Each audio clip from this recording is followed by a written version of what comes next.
everyone, to the 73rd episode of Every Day Eternal. It's been quite a while. I think our last episode came out in January, and ever since we've all been quite... Actually, I'm taking the full blame. I've been super busy, but tonight we got our next episode, and we got three special guests. So first of all, we have Callum, Whitefaces Smith. Hello, everyone. I'm back again.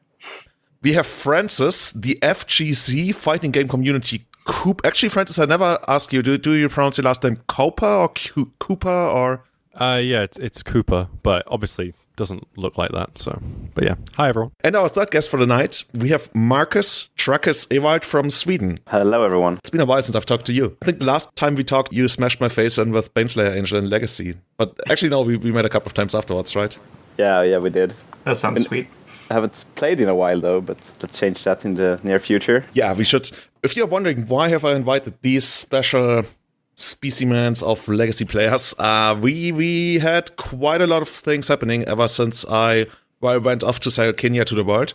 What's the new hotness in Legacy right now, Callum? I heard about this card, which is like super powerful.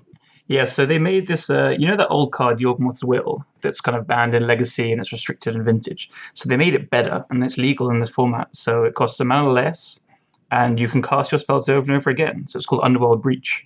So that's the rage of the town in Legacy right now. That doesn't make any sense. How's that even legal?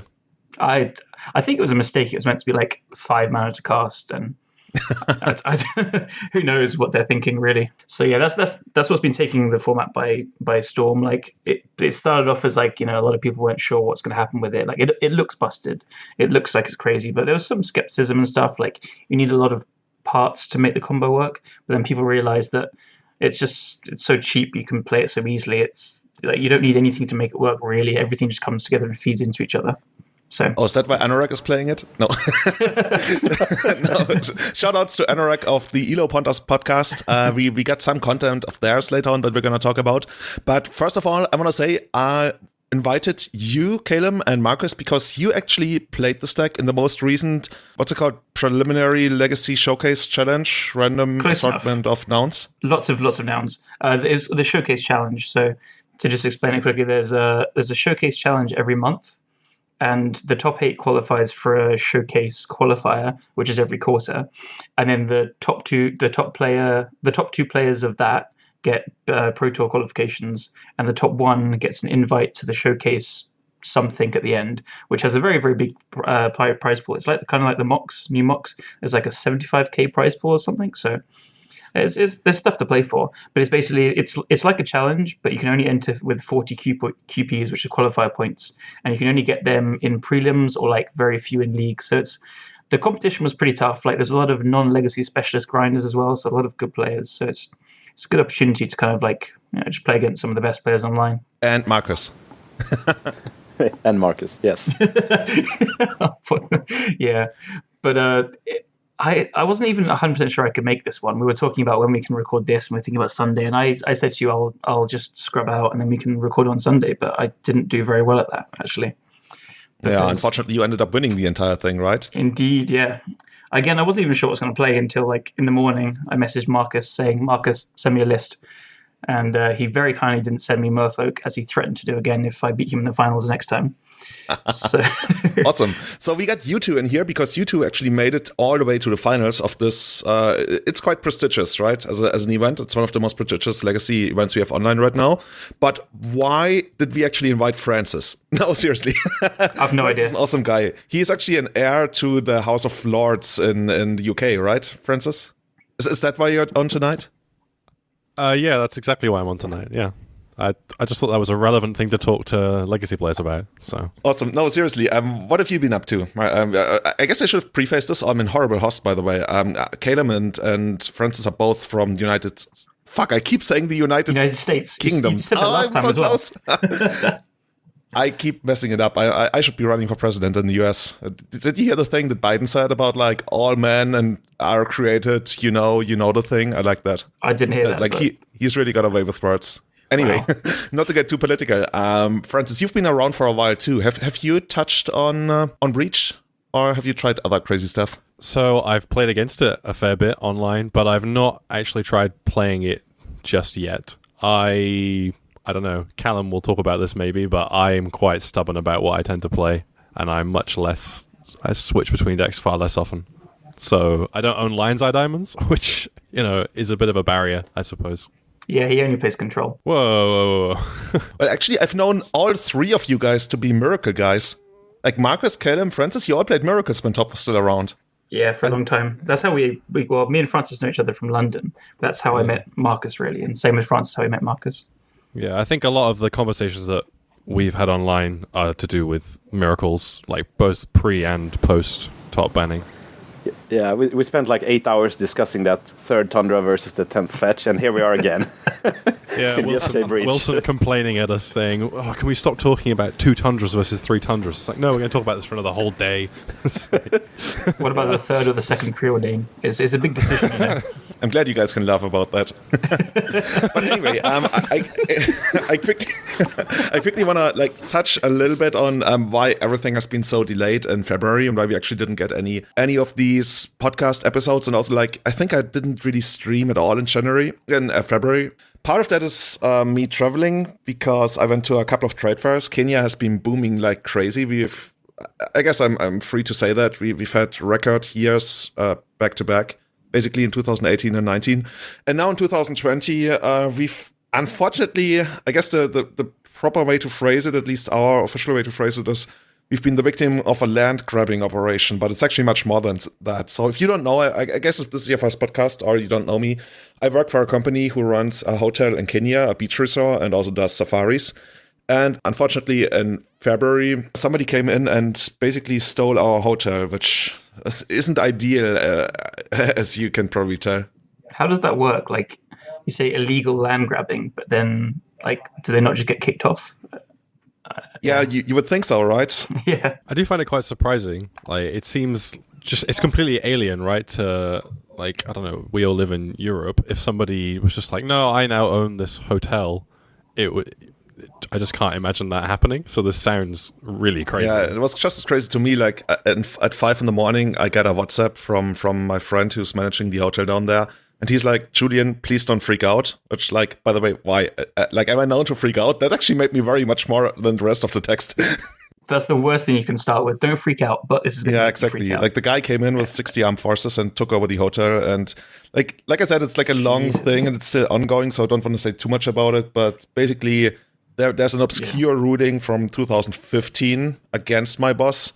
But then the ruling was overruled by the higher court, which was by the way, low court, you're just corrupt as fuck, and what the fuck are you doing? The German is supposed to have the hotel, not this other guy. And yeah, so this is where we are. And then the guy came to collect on the 2015 ruling, even though it was overruled in 2018 and 19. And even right before he came, on the very same day he came, it was overruled again on a different court. I don't even know how a case like this can be on court for 10 years. This sounds so messy, messy legally or illegally, and then also when you have armed forces as well. They were dangerous. Policemen, but now it's policemen facing off against policemen at the gate because nobody knows what's actually supposed to be enforced. And the local guys from Watamu, which is the next village, they're actually protesting in front of the hotel.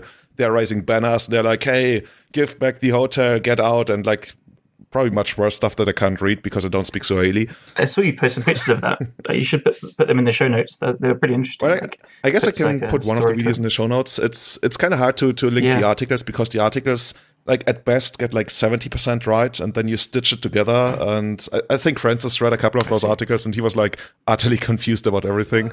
Yeah, I read 2 or 3 of them and they all seemed to contradict themselves during the articles. I was like, okay, this that makes sense. So it's seems very clear that the press don't really know what they want to say, and all of the pictures are groups of people who are just really angry at each other.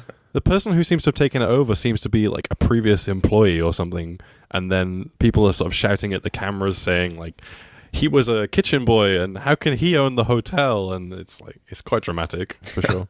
Yeah, that pretty much sums it up, and that's also where a lot of the confusion is coming from, because nobody knows why he would even be supposed to be the owner of the hotel. But yeah, that's what's going on. I've been busy relocating our guests to different hotels, and just today we got another bomb dropped on us, and that's that Northern Italians actually can't come into the hotel, can't come into Kenya in the first place. which has led a lot of hotels on the coast to actually shut down temporarily. So I had to remove the guests again. So yeah, quite busy, and I'm super, super happy to be here to talk to you guys about Legacy, because only recently, like only basically this week, I got to start to grind a little bit of Magic Online again, and I'm having a lot of fun. And the idea of this episode basically is we want to catch up on the current state of Legacy, both for the listeners as well to us somewhat, also to me, I want to say, like, I think I've got an okay take on what's going on in Legacy metagame right now, but you guys are much deeper into it, and that's basically the idea, to catch us all up to speed. And in the second part, we want to talk about an amazing format that especially you guys in London have been promoting lately, and that's Pre-Innistrad Legacy, and that's going to be in the second part of this cast. Sounds good. What have you been playing in Legacy? I've played Barnt Maverick. Like, I played a couple of leagues with Maverick, and I felt like I was just missing some punch. I wanted to be a little bit more unfair without dropping my aggressive stance on basically the way Maverick is supposed to be played. And then I found some Barnt Maverick list. I changed it a little bit, and I found quite a lot of success with it. And that's just, I'm going to link it in show notes. It's just a ton of fun. It's basically Maverick just splashing blue for 3 Okos, and that's just a really, really big thing. Like, getting down the turn 2 Oko, I'm actually playing 9 accelerators in the first turn, and if you can land the turn 2 Oko, especially on a play that's against fair decks, or even like unfair decks like Miracles or stuff, like it's crazy. I was going to ask if Oko counts as unfair or fair. Oko is fair, but it's not always fair being fair. I guess I want to put it like that. I think that really speaks to the power of the card, right? You're splashing an entire color. I guess it's easier when you have things like Noble Hierarch, but like basically just to play this 3-drop, it's kind of crazy. I played against somebody else playing Barnt Maverick today, and they had Teferi, and I think they also had Euro in their deck. Have you tried either of those cards? Oh, the Titan of something. You played against. You played against. Fuck, I'm blanking out on the pronunciation of Duck. I call him Duck. Dukes. That nobody really knows. I think he knows. You should ask him.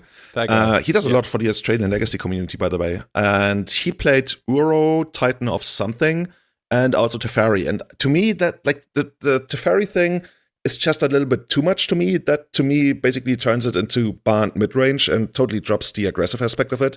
But the Uro I can see, but primarily because it's like a nice draw engine with Caracas. So maybe that's where you could be, but I'm not fully sold on it. I think I agree. Like, Uro sort of made sense as, like, I don't know how many he was playing, but being able to green suns for it, like, as a recursive threat that uses your graveyard, that seems quite powerful. And you have life gain, which is obviously great in lots of matchups. But Teferi felt like I was playing like a blue deck with like Daze. I was playing like a blue-red Phoenix Delver deck. So you'd think that the static would be really good against me, but because like he wasn't really using the stack, it wasn't like he was removing an advantage from me that he also had access to. It was just neither of us got to have it. So it didn't really matter. There was a point where he did play Green Sun Zenith at instant speed to get a Scavenging Goose, which is quite cool. Okay, but, that's pretty sweet. Yeah. Yeah. But I generally agree. I think Oko and Uro are like pretty powerful. Yeah, Uro is a one-of in these Green Sun decks is fantastic. Like, just as this bullet for this card that goes over the top of like Delver especially, Maverick doesn't really like feed the graveyard enough to consistently play it like multiple times, but the card is super powerful. It's slow, but it's high effect. Like, just playing it once, you're drawing a card and ramping, and the life is not irrelevant. I think Miracles players woke up to it not that long ago when Oko started being good. Gaining life is really strong because you then don't die, to point out the obvious. And when you don't die, you can cast more spells, and if you cast more spells, you have a higher chance of winning the game.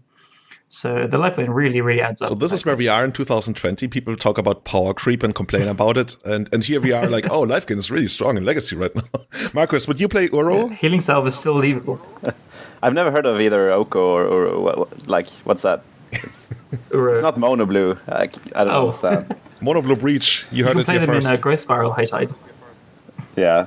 Well, yeah, Breach is super powerful, but honestly, up until Breach was streamed by Anurag, I did not really pay attention to the real metagame. I've just been playing my pet deck. Miracles turned into this mid-range deck, and I'm not really interested in playing that, although it's fun and good for some people, but I think I agree with that. Like, Miracles changed to being this 4-color soup variant of what it was, and I as a person who really loved playing it for several years, like my enjoyment of the deck has gone down significantly, and I actually haven't played it in quite some time now. So what's actually the real hotness right now? Before we look at the numbers, because we have two like super interesting statistics, according to you guys, what are the most powerful decks in Legacy right now? I would think there's Breach, but then there's probably some more. I think Breach is probably like tier 0 at this point, or it definitely feels like it. Yeah, I definitely agree on that. And I think it's so new, so people have not really, like, it's so level, they bring something and Breach adapts and back and forth. And right now there are this new fancy Esper decks with the usual Delver package, but also a lot of hate cards we haven't seen before in Delver decks. So it will take some time to adjust. And I'm not really sure if they are able to adjust fully or if Breach is just too good. But from what I played this last week, I think it's too good, but I don't really know. I'm still like on the let it play out kind of train. Like I've been joking around here and there, like, yeah, I'll be banned, blah blah. Like the deck is insanely powerful, but I think there's a lot of like multiple little tiny things being at play here. One of them is Veil of Summer being legal. I think while the deck doesn't itself play Veil of Summer, if like I don't want to get too deep into ban talks, it's not on our agenda, but like if Veil of Summer was removed from the format, which I think there's a chance of it in the future, then like Thoughtseize and Hymn to Turok are kind of soft unbanned, and those cards are very good against Breach because Breach is utilizing something like silence effects, which I think are very, very bad against discard because they are relying on being able to set up and sculpt a hand so you can go off like that. So I don't know, and like as Marcus said, that we are seeing Delver decks start to adapt slowly. When people adapt, they'll probably get quite good against Breach, and then Breach will adapt again. And I mean, Breach still came out a month ago, so I don't know. The deck felt way ahead for me on Sunday. Like my loss was to Omnishow, Jax. Shout out to Jax. The rest of the day, I got 2.5 leagues in with the deck before playing in the challenge, not including like messing around with the card when it first came online and stuff. And it felt very ahead, even though there's a target on the deck. I think the full pivot of the Mentor Cyborg plan wasn't on people's radars enough, even if they have like Plague Engineer or Abrupt Decays in their sideboard or in their main deck after sideboarding. I was able to very easily just like Source of Plowshares, the Plague Engineer, or like play around the decay by baiting it and stuff. I mean, or you can just like play a Mentor, play another Mentor, Seven's Reclamation, back 2 Mentors. Like I didn't feel like, even though people were trying to gun for it, they weren't in tune with what beats it yet. So we'll start to see that soon. So I think we need to let it play out, basically. Yeah, I don't think it should be. Saying it's tier 0 doesn't mean I think it should be banned. I think I agree with you. Like, giving it more time is probably okay, but definitely keeping an eye on it. So is there anything, like, I'm trying to get out of you to hear which other decks you think are well positioned right now, but it's actually surprisingly hard. Oh yeah. Well, yeah. Yeah, anything with Karn is quite good against Breach. Yes. So that's one thing. There's this eternal like kind of, I've been trying to build Karn decks to the side because I'm a bit of a brewer. I don't like playing the best deck too often. But I've been trying to work out the deck that beats Breach the most. I've been playing like Bug Chalice decks to pretty good success against them. But the problem is every time you can talk to beat Breach or like other combo decks, you have to sacrifice things somewhere. And a friend of mine messaged me a day or two ago called Nicholas Krull. You probably know him. He said he's playing an Esper Delver deck and has a fantastic record against Breach. Like Esper has access to some fantastic hate cards and like Deafening Silence, Quick Lock from Delver. I think Stoneforge Mystic can beat Mentor, so like it has a really, really good chance of beating it, but he says he cannot for the life of him beat Breach while beating Oko plus Uro like blue-green X decks. So I think it's not just that Breach is like so powerful in the metagame. It's the fact that it's being squeezed by the really strong, I think it's the 4-color Loam decks, the no red Loam, very good right now as well. Hey, Callum is back. You were going to tell us about the awesome Esper deck that Niklas is playing. And I think Niklas has been playing and promoting Esper Delver for almost a couple of years, I want to say. And maybe it's the time for Esper Delver to shine. You already mentioned it earlier. I really think so. I don't know if it's specifically Delver, but Esper has notoriously always been very good against combo because you have hate permanents. Like, especially now you have Deafening Silence is very strong. You have Discard, which and you have the counter magic, obviously, from blue. So this is the trifecta, the 3-pronged attack, which is so good against combo. Like hate permanents, you have Medley Mage or Lavinia as well, maybe. Like all these kind of things that So I think Delver can Esper Delver or Esper Stoneblade or something, and importantly, Stoneforge Mystic can beat Monastery Mentor. So this color combination is really strong against Delver, but he said he's really struggling with the blue-green X decks. Like he can't beat Oko plus Uro, so he's trying to find a way to beat that. So this is the kind of extra problem with Breach. It's being squeezed by these 4-color Loam Oko decks, and they really prey on fair decks generally and Delver already. So it's hard to find all the space for beating both these kind of, I'd say, pillars of the format at this point now. I feel somewhat reminded of the times when Omnitile was a deck, because I felt like we were in the same pickle with most decks that I enjoyed at the time. It was like, okay, you can play like 4 Crozen Grip and then some more stuff to even stand a chance against these Omni decks, but then half your sideboard is going to be useless against like 70% of the metagame. And we keep running into these situations in Legacy time and again over the last couple of years, which is somewhat annoying. Like I also want to say, like, I haven't even played more than 10 or 20 matches against Breach on Magic Online, so I'm not ready to make any kind of call on the card, and I don't really want to like get into too much of ban talk. I mean, we already signed up to Breach weeks anyways that are happening on every podcast right now, I guess. After we already skipped Cyrus Wins GP Atlanta weeks because there was just like too much of the same content, I would guess. I mean, it is the talk of the town, right? I think it's important to kind of cover it if you're going to be like a serious Legacy podcast, I guess, because we are trying to work. I think even myself now, even though I've played it and I won the challenge on Sunday, blah blah, like I'm still not 100% sure how to attack it. Like I'm recommending Esper, but I'm not. I don't know exactly what cards and what combination of cards yet. I think, as I said, I had success with some bug like Oko deck, because Oko and Uro are so strong against fair decks. They allow you to. This is why I tried bug, because they allow you to dedicate all the sideboard cards to Breach, because those cards are so strong against fair. So it's trying to find either overlap or cards that are so good against the other fair decks that they give you the space. But it's hard to balance everything. Deck building is really hard at the moment. It's a great big problem, right, of balancing it. So one thing I want to add there. Esper is interesting because normally you play red as the third color for Pyroblast, but even though this is like a very blue deck, reminds me a lot of Miracles actually. The payoff spells are not blue, so Pyroblast is not really great against the deck.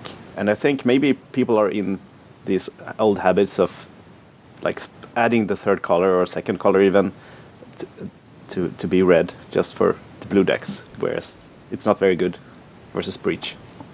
I think you need all the blasts to beat Oko, really, which is that's the other part of the problem. But if you play Okos yourself, maybe you can splash Thoughtseize rather than Pyroblast, like Callum is suggesting. I think and if you have Thoughtseize, you have Decay for Oko, I guess. So why aren't we just playing some kind of mid-range control deck that plays Abrupt Decay, which solves both the Oko and the Breach issue, kinda? I guess with Breach, you still get to flashback your cantrips, but other than that, they probably won't kill you right away. I guess it brings you back to Veil of Summer being in the metagame somewhat. Which is yeah, so you can't... All the 4-color snow decks are playing Veils, and your Decays and Thoughtseizes are just, terrible. Yeah, this was kind of my point about saying if Veil left the format, I think Breach would not get significantly worse, but it'd be much easier to fight it, because you have cards that are good against Breach, but also good against other decks in the format. It's kind of a... What's the right term? It's like almost a hostage situation, or it's not really that. It's just you have not enough space and not enough cards to do everything you want, because you're being pushed, because the power creep of everything is so high. Oko and Breach, as we keep saying, they just pull you in two different directions, even though they both died to Decay. I don't think it's even just Veil in the format. It's I don't think Decay is that great versus Breach. They can silence you, but also a very common play pattern I have while playing Breach is if you're playing against a Decay deck, you make sure a second Breach is in your graveyard before you play the first one out. You play it, and the first thing you do is play the second Breach. Okay, this is the kind of insight that we invited you for. It's not your charming personality or your otherwise great play skills. It's this kind of knowledge. This is really smart, dude. I wouldn't have thought about that right away. There is. I still have a very, very small number of reps. So I've played 3 leagues now in the challenge, and I messed around with it when it first came out. But Marcus has a lot of reps, like Anurag and Rodrigo, a lot of reps with the deck now. And watching Anurag has helped me play it. I'm sure I can credit some of this success to Sunday to Anurag. I've watched his streams so much, but there's so many places to the deck. It's crazy. Like just sequencing. This is why it's like Miracles, really, and why the Miracles players like it, because it's the small sequencing things. You're cantripping a lot. You're working out what's important. You're picking your spot to land a threat, which usually in the past it'd be a Jace, but now it's a 2-mana kill you threat. 4-mana Chase is like so outdated. I was recently talking about whether Chase is even a tier 1 Planeswalker in Legacy anymore. It feels like more like it's for the people who love the card that they still play it, but it's not really a thing anymore. Yeah, Callum and I were talking about this, I think, last night at the pub before our local event, and we were just both like mourning the loss of Jace whilst playing some Pre-Innistrad. We were like, it's really nice playing this format because Jace is playable, and we just don't think it's good. Like, it's kind of funny how long Chase actually took to catch on. So yeah, but before we go, or Marcus, you were about to say. Yeah, so about the Abrupt Decay thing, another thing is before you expose your Underworld Breach to Abrupt Decay, you play this Drago game with Predict and all, and in that game, that state, you don't have any targets for the Abrupt Decay, so it's just a dead card in hand. So either you brainstorm it away, and then you need it later, or you just sit there and I draw a lot of cards, and then, like Callum said, I can go off with another Breach in hand, or have a Silence that's ready, or what have you. So yeah, it's like understanding really that it's a control deck rather than a combo deck in a lot of matchups, especially post-board. It's really reminiscent of the old Shardless versus Miracles matchup where everyone thought Decay was good because it kills Counterbalance and it kills like Mentor and stuff and it helps you fight things. But Predict again is just the trump to Decay. It sounds weird to say, but like when you see your opponents leaving up 2 mana, you're just predicting. So you're drawing 2 cards and you're double porting them. So yeah, it's Predict again. Yeah. We're going back to what was it 3 or 4 years ago, where it's Predict versus like trumping Decay again. Yeah, it's a very nice way to put it. I haven't thought about it like that, but it definitely does. Well, if you haven't thought about it like that, I can recommend the new episode of Everyday Eternal that's coming out today, actually. So you should check that out, Marcus. Well, I actually do it, but I don't know why I do it. It's just I like to draw cards. End up in that spot every time. Is that why you changed your Magic Online handle? Yeah, that, and also because my other account was full of decks and commons I could not get rid of in a meaningful way. You know that there's Shredder accounts on Magic Online? You can trade to them and they will eat your entire collection. Yeah, well, when I first started doing that, they could only take 64 cards a time, and I had about 200,000 commons or something from drafting quite a bit. So I started, and after an hour I stopped when I barely touched the collection. So I made a new account. Is that actually kind of crazy? Like, it's the year 2020. We are trying to turn Magic into his esports, more or less. And Marcus has to make a new account because his old account had too many cards. It's just... Yeah, and there was this weird bug as well. So all my deck lists were doubled when I logged on sometimes. So I had 50 versions of the same deck. So it was just a mess. So it was just like 200 high tides. Yeah. Well, there are 200 high tides. So it was 7,000. I had to do the same thing. I shredded all my commons, but it took 4 or 5 hours over 2 days. So it's not a fun thing. I don't. It's pretty smart to make a new account. Was it you, Callum, who actually came up with this idea that there was some value to be had when making a new account because they gave you certain cards for free and they were actually worth more than the $10 it takes to make a new account? That was Max Gilmore. Oh. He pointed out that when Veil of Summer had just come out, it was 5 or 6 tickets when it was legal in Standard and Pioneer as well.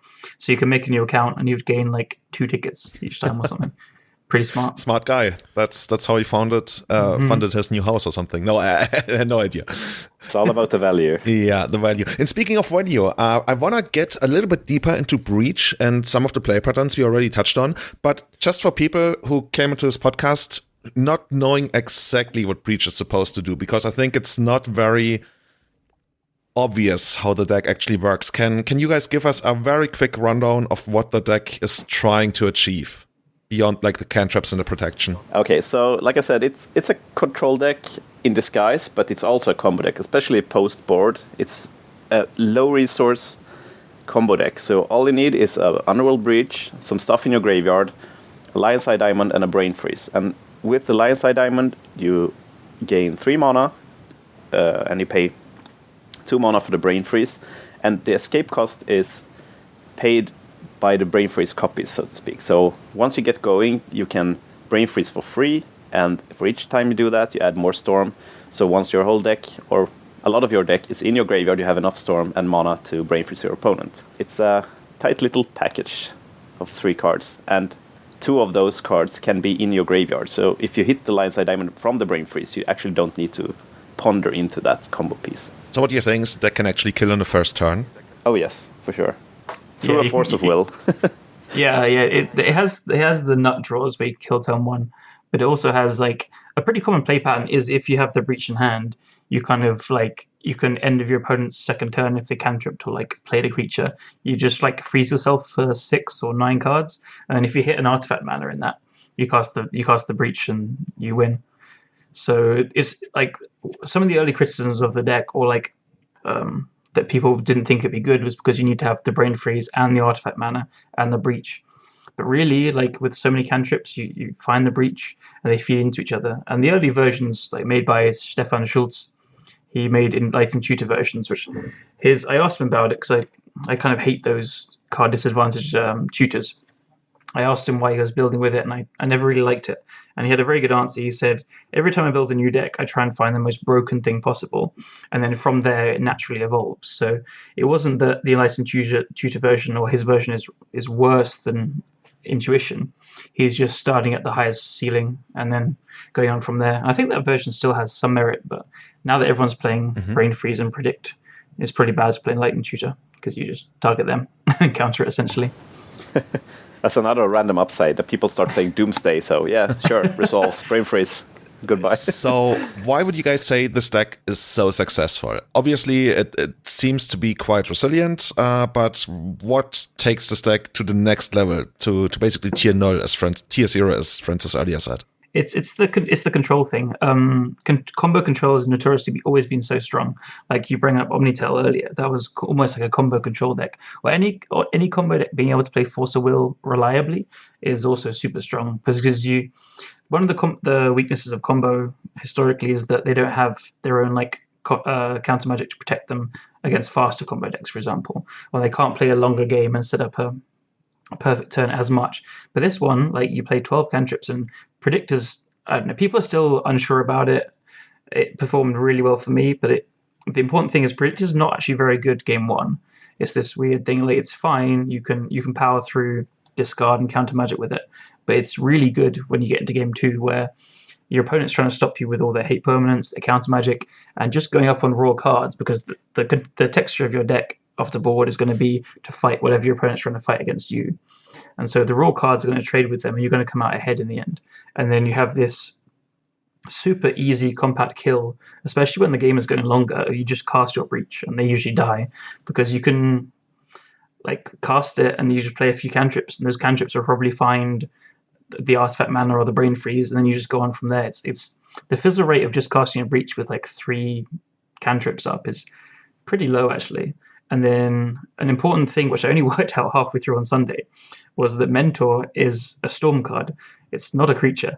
So off the board, you play your Mentor, you make some tokens, then you cast a Breach, and then all your tokens are lethal because you've cast like 10 spells that turn. So it's that's why the pivot's so strong, because it's still working on the same kind of Breach axis. Like it's still a combo card, but you just kill in a different way that doesn't use the same mechanics as the. It feels like a vintage cube play pattern. Something that people do there. It's like, oh, Mentor's a Storm card. Yeah, I got that. And then they play Checkmate just for that, and it's basically the same thing happening here. Completely. Like again, like Sunday, I really was working out things as I went along. I felt like, but you 7's Reclamation Mentors, and you like, I don't know, it's such an insane card in this deck. It was hard to comprehend how good it is, but you just need 1 or 2 tokens, even if that gets abrupt decayed. Those tokens are so strong. You have so many spells to cast. You're constantly doing things. Like you can just silence them, and then you make them huge. And yeah, it was pretty crazy to like work this out while I was playing it and thinking, wow, this is so much better than I thought it was. Yeah. So if you're finished, Callum, I want to add to that. So you have the control aspect, like you talked about, but also I want to talk more about the Delver aspect. You said for your opponent to leave up mana for Abrupt Decay, you double port them every turn. And it's basically the same with the combo, because they live in fear. Not only are they down on cards because they have hate pieces and they need counter spells in hand and pass the turn, they're also down on mana because they need to respect what you can do. And then you punish them with the predict, and you had Vendilion Click even. And that card is, if you go to the long game, that will deal the 18-21 damage. That is enough for the game. Yeah, absolutely. So. Yeah, the kind of pseudo port thing cannot be understated, and they should be scared of you. That's what makes it so powerful. Like, it's not like people are playing badly because they're like leaving out mana. They have to. If they don't, they die to this card. And another real big revelation while playing on Sunday was people would open with Leyline and then they play a Chalice on 0. And just in case someone doesn't know, like, so the sideboarding play patterns with this deck is you side out Lion's Eye Diamond down to 1 copy a lot, because especially what Intuition does is Intuition lets you sideboard down on your combo pieces. So you can Intuition for the Breach, Seven's Reclamation, and the Brain Freeze, for example. And then whatever they give you, you're gonna actually not the Brain Freeze, LED. So the LED is going to help you flashback the Seven's Reclamation on the Breach. And then you can recast things and cast some cantrips. So the Intuition lets you basically play, and you can flashback the Intuition with the Breach as well, so, and the LED mana. So you essentially, Intuition is your whole combo one card if you have the mana to pay for it. And if the game is going along, which they will be because you're using your removal on their hate cards, you can go down to 1 Brain Freeze or 2 Brain Freeze. You can go down to 1 Lion's Eye Diamond, and you can combo with Lotus Petal very easily as well. So you basically side out all your combo cards, bring in all the interaction, and then you only care about the actual combo hate cards when you're ready to care about them. So yeah, people opened with Leyline and Chalice on 0 against me multiple times. I just completely ignored them till like turn 6 and then comboed them when I was ready to like play a Serenity or a Fuse Wear Tear on their things, or Mentor just killed them by then. So again, I mentioned the pivot earlier. I get like Mentor kind of completely runs over any of the graveyard hate that people are playing. But you do need to play that graveyard hate not to just get comboed. Okay, this is kind of wild. You already explained a couple of really crazy concepts to me. The first one was that you can basically use Lotus Petal to combo off. Like, what is going on there? Oh yeah, so Lotus Petal is actually the most common combo piece. Stefan, when he first made the deck, told me this, and I didn't realize it. I didn't understand until I played it a couple of times. Like Brain Freeze it scales super fast, right? So you do need to have a couple more cards in the graveyard than the LED.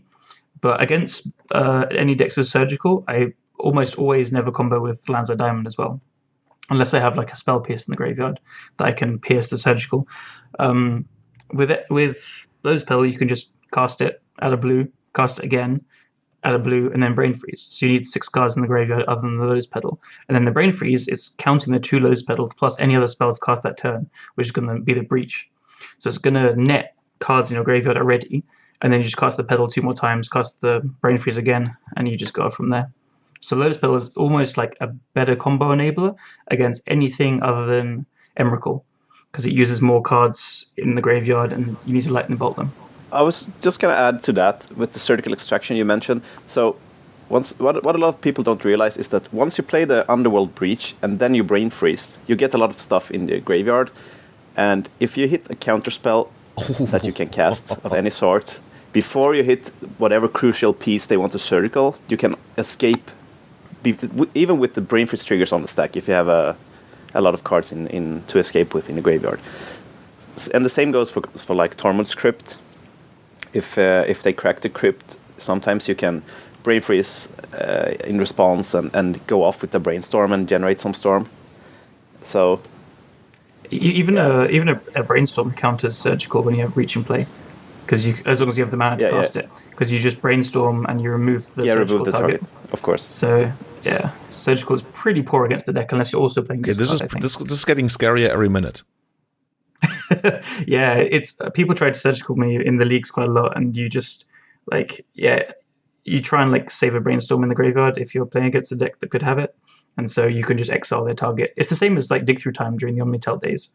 You counter it and you get to draw cards. The second thing I was gonna ask, but I guess that already you touched on that, is when you mentioned that sometimes on the end of the second turn you just Brain Freeze yourself and using your opponent's storm count from either playing a creature or cantrips or something. So to me, that basically is you're saying this is Dark Ritual with Storm, and the mana sticks around for just 1 more mana, for 2 mana. And every spell you cast has a Lotus Petal attached. This is just wild. Yeah. Another way you can think of it is because of what Breach does is every cantrip can be cast with 3 cards. So every fetch land or cantrip you cast pre-Breach is like 1.3 cards. Because of the value, like it's not uncommon to just like if you don't have the full combo yet, like you can't find a Brain Freeze or the Artifact mana, you can cast a Breach and just like cantrip twice. It's still +1 card, and then later you just find your things. Like if you have multiple Breaches, that is. It's kind of wild. So, Are there any other like really cute tricks or interactions that people might not be aware of if they haven't played against the deck or the deck a lot? Yeah, there are a few with. So even if your opponent has hate in play that stops you from comboing, you can still play the Underworld Breach. And for example, if they have 2 hate bears, like 2 Collector's Oof, you can Swords to Plowshares and then play Underworld Breach and then Swords to Plowshares, and then you can play the Lionside Diamond and then kill them. So all of your anti-hate cards double up, unless it's like Rest in Peace or Leyline you want to get rid of. Yeah, one of my matches against 4-color Loam on Sunday was I think they had an Oof and like 2 Knights and maybe a Bob as well. And I had swords in my graveyard, so I got to like play. I had Mentor and a token or 2. I got to play the Breach and then play Swords Plowshares and all 4 of their creatures with the 1 swords in the graveyard. And then that was just the game. It's so wild. Yeah. So it's just like it's this super unfair combo card, and it kills pretty easily, as we've said. And then it just doubles up as post-board when you pivot into this Mentor deck. It's extra removal, extra cantrips, or card advantage, or you just stumble into a combo kill anyway. Oh. Yeah, so that's why it's pretty, like, you have to respect it. Like Marcus was saying, you need to leave up mana to try and interact with it because it will win if it resolves, usually. But yeah, if you don't do that, we'll start predicting and pull ahead on card advantage and just sculpt the perfect hand. Okay, that actually makes me wonder. Brings me to the very next natural question about that. Have people already started to adapt the deck for the mirror? The mirror is also, it's kind of weirdly pre-boarded. Like the best cards are the silences. So Orum's Chant and Silence as well. The early versions had, I think, like 3 silences main deck or Orum's Chant's main deck, and then 2 or 3 more on the sideboard. So this is one of the best cards because if they play a Breach, you just silence them in response. So it's like a actual counterspell for it. So the mirrors are really interesting, though. It's kind of like a weird chess game where you're positioning and moving back and forth, and everything is so powerful and everything's so cheap, and you have forces as well, and like it gets weird.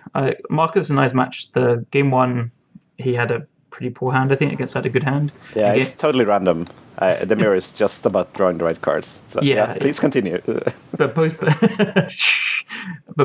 game 2 we had a very, very, very close game. It was really cool. But yeah, I don't have the reps to really comment with complete certainty if Marcus wants to step in there. Yeah, so it's weird because normally I just want to go forever, and then when my opponent makes a mistake, I want to seize the opportunity and do something fancy, like draw a card or what have you. But a lot of players, if their hand is multiple Breaches and a Lionside Diamond, and they start jamming, and that it's a show and tell deck, and it's also a miracles deck at the same time. Oh my god, the worst of 2 words. Sorry. Yeah, well, no terminus yet, Julian, so we're getting there with the unbanning of top. But yeah, that's for another time. Oh, Monday, isn't it? Go away. They're going to unban top on Monday. It's called a banned announcement, not an unbanned announcement. Well, no, I think they are definitely going to unban top on Monday. I don't. Yeah. I have some very good insider information. By the way, did you guys know that this would be the very first time in history that a card would be unbanned in Legacy that had previously been banned? Like, the only cards we have seen unbanned in Legacy were ones that had been banned from the beginning of the format. From, I think it was December 2004 or something. But we've never seen a card hit the ban list and come off again. It's basically this black hole. The card goes in, but it never comes out. That makes sense, actually. Yeah. Oh, I want top back. Yeah, I also want top back. I think it's 3 against 1. You're with the Miracles crew, Julian. You're done for. Yeah, why'd you invite so many Miracles players? Did you guys know that I was like heavily involved in actually creating Miracles in like 2012 when Ever Since Restock came out? I was like so dedicated to like making the deck, and I was working on it so much on the source thread. I even played it in the GP. I was like so excited for the deck, and then it eventually became my biggest nemesis. I do know that. I used to read your posts on the source and stuff. Oh, you did? You're a stalker.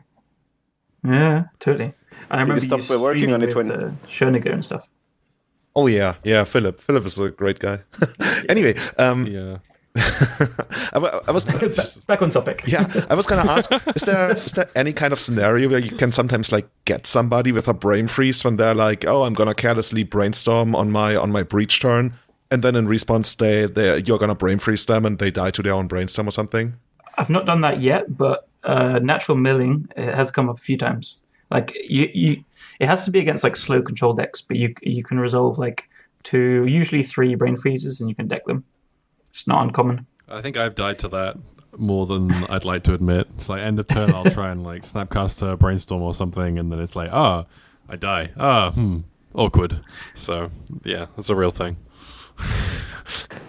I had a game versus this Tassa's Oracle Paradigm Shift, and my opponent cast a Brainstorm, and I spell pierced it, and felt good. And then I looked at their library, and they had 2 cards. So why did you cast that Brainstorm?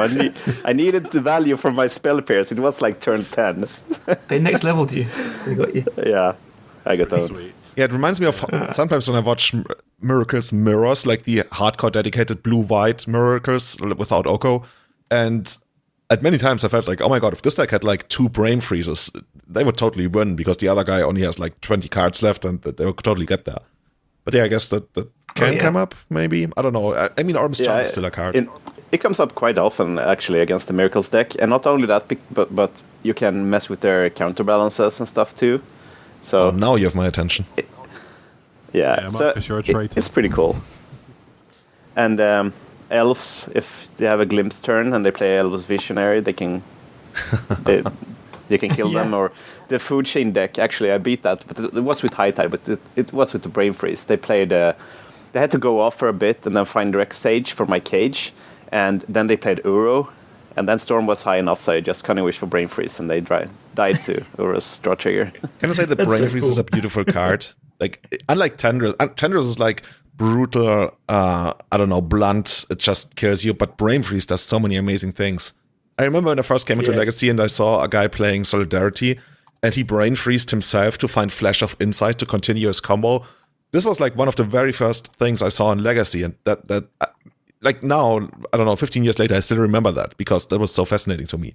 It's not like, oh, I saw this guy and he played Tenders and then the other guy died. It's like, whoa, he targeted himself. I love Brain Freeze as a card. I think it's the coolest Storm Spell we've ever seen. Yeah, non-deterministic kills are the best. What about Hunting keep on going? I played that in the Sideboard in an extended deck, but that's actually I only played it because I thought it was cool. I think Hunting Pack also gets my vote. I mean, it's just so sweet.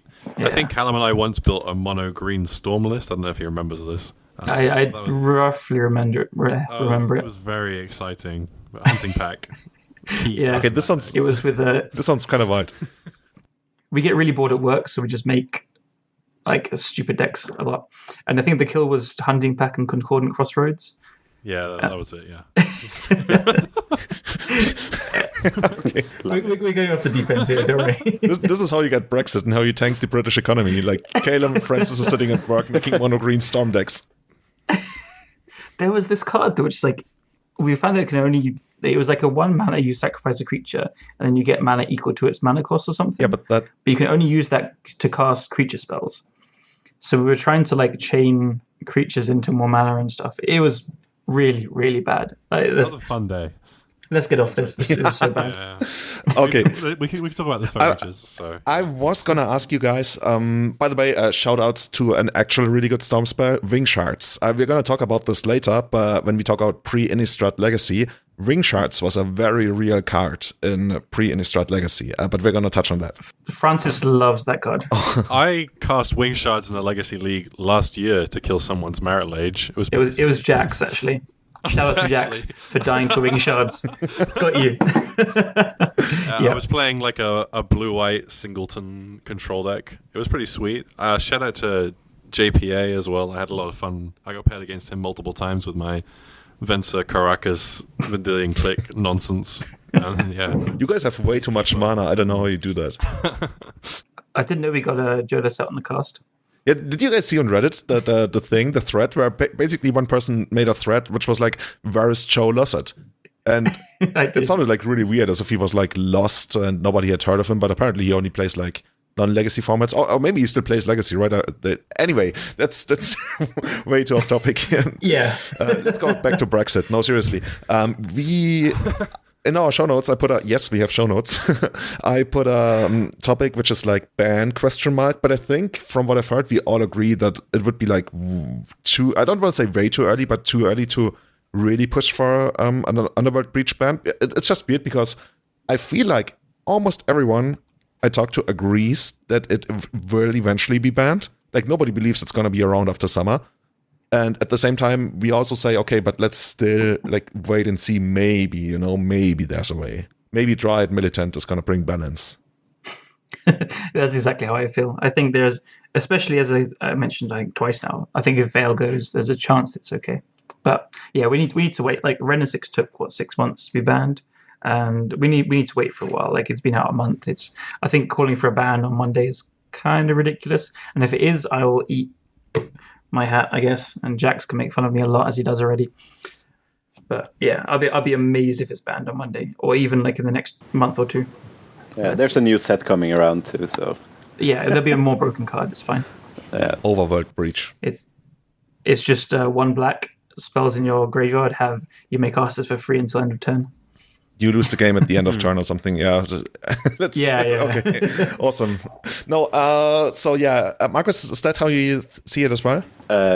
Yeah. Like I said, I started playing the deck this Tuesday actually, and I played average 2 leagues a day plus this showcase, and I've had insane win percentage. And I was calling for a ban. I thought it was ridiculous. I barely knew what I was doing, and that's why we have you on the cast. I was disappointed with a 4-1 in my league. Like, yeah, it was insane. But now I played yesterday and I lost 4 in a row, so I was kind of bummed. But I also figured that maybe I can play this card more. So, yeah, we have to wait to see. Okay, that's what we're gonna do. We compiled a list, or rather Bob Huang compiled a list here of all the bans that have happened in Legacy and how long they actually took. I'm gonna link them in the show notes because they're really, really interesting. Would you guys know from the top of your head which card in Legacy was actually banned the fastest? Misstep? I can't remember. No, Misstep was banned after 4.3 months. So basically like 4 months, let's say. 4 months and a week or something. Was it like Memory Jar or something? No, Memory Jar has never been legal in Legacy. Okay, before we go too deep into this, we can guess you guys will the other 20,000 cards. You guys will be like, oh my god, of course, because the first card that was banned is also the card that was banned the quickest, and that's Flash. Okay, that makes Flash sense. was banned after like 1 month, and rightfully so, I want to say. And recently, like the trend for example, for Renesix Spin has been banned after like 5 months, like half a year. And I could see something similar happening with Breach, like maybe maybe more like 4 months or something. But yeah, I guess that's speculation. Anyways, I just wanted to plug this content because it looks really, really cool, and I'm going to link it in the show notes. Also, Top has by far had the longest run. Top has been legal in Legacy for 13 years before it was banned. And out of those 13 years, I basically wanted it banned for 10 years. And I still consider it my I guess you would say magnum opus or something to have played a small part in getting the card banned, and I'm still so happy for that to happen. But yeah. Did you send the pizza? Did I what? Are you the pizza sender? Did you send it to Seattle? Oh, that must have been somebody else. That must have been somebody. Oh, really? Yes. I don't know if I believe you. That's I think that's a crime in some communities. There are 3 people in this cast that did not send that pizza. I don't know about the pizza. I only heard about the sign that somebody put up in the parking lot of Wizards of the Coast. I like how that actually has become a meme. I wonder how long it's going to take for somebody to come up to hate a card with such passion to produce a second sign. I'm sure they will. Like hashtag free top. Free top. Yeah. In Hashtag ban Kyrian Ranger. Yeah. In speaking of free top, I wanna talk about something you guys have been promoting quite heavily lately, and that's a format where top is actually legal. Crazy enough, but that's Pre-Innistrad Legacy. Can you guys tell us a little bit, first of all, about the format, what is legal in the format, and why you decided to promote it? Okay. I think, Julian, you probably had a reasonable amount of inspiration to this. I certainly had heard you talking about how much you loved playing sort of before Innistrad was released. So we ran an event in London with all cards chronologically Innistrad forward banned, and obviously World Gorger Dragon, Land Tax, and Black Vice are also banned, with Sensei's Divining Top and Gitaxian Probe being legal. We also decided to, I think, put the format in the 10-day period where Mental Misstep was banned, but Innistrad was not legal. I think that was a 10-day period, because we didn't think that bringing back Mental Misstep was something that people would want to do. So this is the format that we ran an event for, I suppose. And it was a great success, I suppose. We all really enjoyed it. And how many people did show up for It was some of the most fun Magic I've played in years. Sorry. We had go ahead, Callum.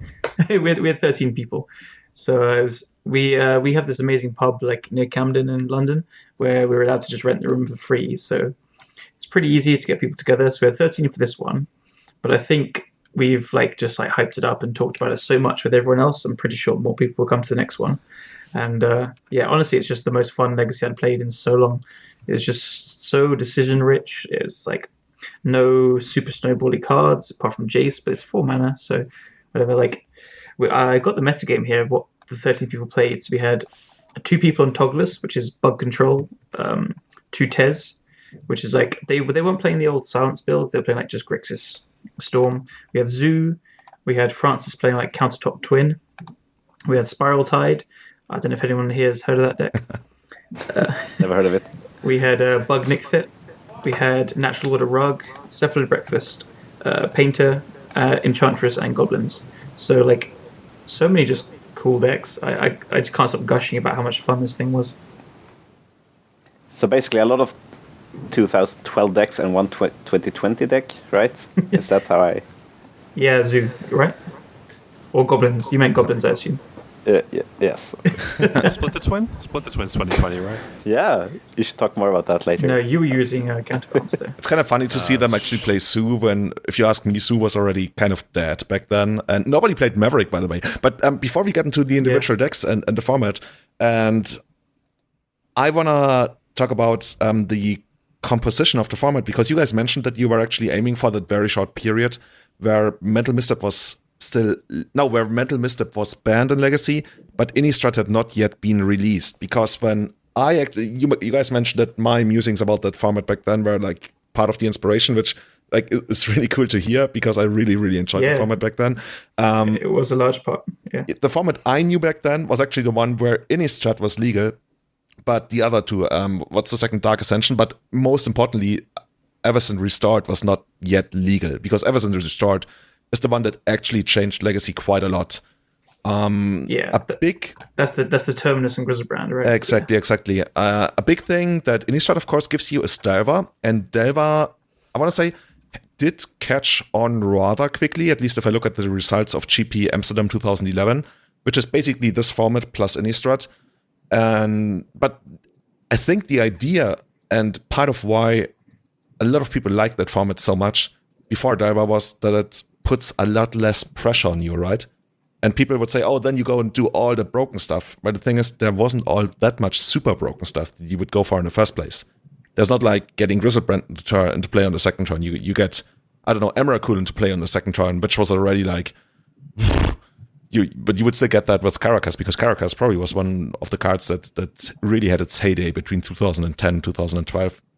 And yeah, I just, before, we talked too much about my experience in the format back then, because my experience is more based on Delver already being legal. Maybe we can just talk about what you guys experienced and how you guys perceive the format compared to what's going on in Legacy right now.